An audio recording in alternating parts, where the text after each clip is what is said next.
Hello, quick tutorial on how to install iTunes from Apple. Let's start. Follow my steps. Open your favorite browser. Go to this official Apple website, link is in the description.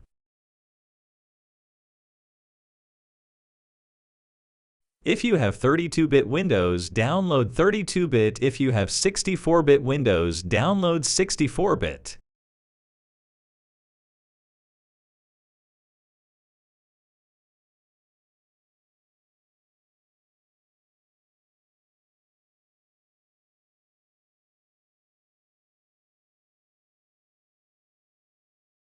After the setup finish downloading, open it. Follow my steps.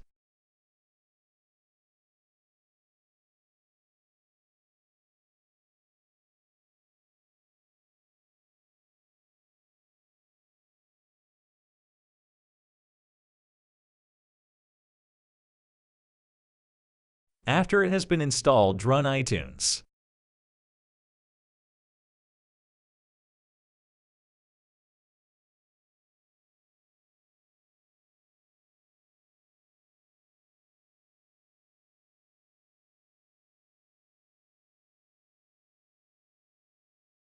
You will be asked to update your iTunes.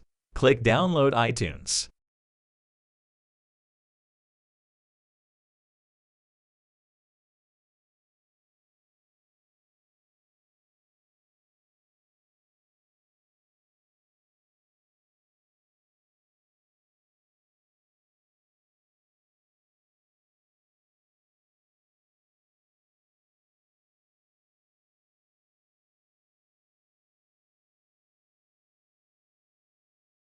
Restart your PC. That's it. Thanks for watching. Subscribe for more tutorials.